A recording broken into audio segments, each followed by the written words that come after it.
Hi, I'm Jenny Pearson and I'm author of the book The Super Miraculous Journey of Freddie Yates, and I am I'm super excited to be on the shortlist of the Spark Book Award with 3 other excellent books, so thank you very much for that.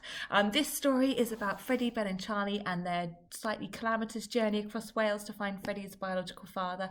They set off a chain of events that makes it look like a miracle has happened. There's an onion eating competition, there's a miraculous sheep, and they end up on the run from a jewel thief. Now the characters are very much inspired by children I've taught over the years. What I tend to do is think about parts of personalities I like in kids and smoosh them together to create my own new characters. Now what I'm going to do is read you a little bit from the part after Freddie, Ben and Charlie. They're staying the night on a boat, they're a bit tired, they've had a row, they've fallen in the water, they've got back out, and they are at the moment having a little kip in their underpants as their clothes dry. It must have been only a few hours later that I was woken by a shrill, wailing sound. I bolted up, my nose twitching. Smoke. It took me a moment to remember where I was, and then work out that the boat must be on fire. I shook Charlie and Ben awake. Get up! I think the boat's on fire! Charlie stretched, rubbed his eyes, and then appeared to remember something, and leapt to his feet. Oh no, I forgot! I did not like the sound of that. What did you forget, Charlie?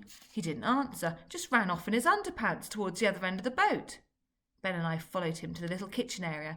He opened the sliding door and all this smoke billowed out. He picked up a tea towel and wafted it around by saying, "Oh, no, no, no, no, no, no, no, no, no, no," like a severely disappointed Morris dancer. What did you do? Ben shouted. Have you been cooking? Through the smoke, I could make out a pile of something ablaze on the cooker top. I filled up a mug with water from the sink and chucked it at the pile. To be honest, it had about as much effect as peeing into a volcano. Luckily, Ben grabbed the little fire extinguisher that was attached to the wall, pulled the nozzle and aimed it at the cooker.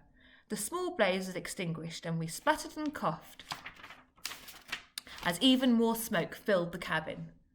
The fire alarm was still going, so I grabbed the tea towel from Charlie and tried waving it in front of the alarm. That didn't do anything, so I began pushing the off switch, but it wouldn't stop. Charlie helpfully yelled, "Turn it off! Someone's going to hear us! What do you think I'm trying to do?" Ben opened the door to let some of the smoke out, and I found a wooden spatula in one of the kitchen drawers. I adopted a more aggressive approach and began whacking the alarm with all my strength. It fell from the ceiling onto the floor, but the noise got louder, if anything. "Take that, whack! Take that, whack! Go on, Fred, smash it!" Charlie yelled. I really started to pummel the alarm. The white plastic casing cracked, then fell apart, and the alarm emitted its final death wails. "Finish it off!" Ben shouted. I brought the spatula down right in the centre of the alarm and delivered the killer blow. It let out a final peep, and then was quiet. Freddie Yates 1, smoke detector 0. "Enjoy that much?" Ben asked. I blushed. I had, in an angry fun sort of way. Well, you know. "He's got a kitchen utensil and he's not afraid to use it," Charlie laughed. I poked the smouldering embers with the spatula. They looked strangely familiar. "What is this stuff?" Charlie quickly stopped laughing and began shifting his weight from foot to foot in a way which made him look decidedly shifty. "Charlie?" "I only meant to warm 'em up. I didn't think they'd catch on fire." In amongst the ashes, I spotted a charred label with M&S, age 11 to 12 years, printed on it. "Charlie, tell me this isn't what I think it is." "It's our clothes." "I said not to tell me that." Charlie looked uncomfortable. It seemed like a good idea at the time. "To cook our clothes?" Ben spluttered. "What are we going to do, eat them?" "There weren't any flames. The oven just had these hot little circles, see." "Hot circles?" I couldn't believe my ears. "I was only going to warm them through." "Charlie, they were our clothes, not crumpets. We've got nothing to wear apart from our underpants. I can't meet Alan Frogley in my underpants. I just can't." It was then that Ben inexplicably started laughing, and I had a serious sense of humour failure. "Ben, this isn't funny." "It's a bit funny." "No, it's a disaster." "Now you're being dramatic." "Ben, we're in Wales, in a boat we've broken into, which we've now set on fire, and we're practically naked. How is this not a disaster?"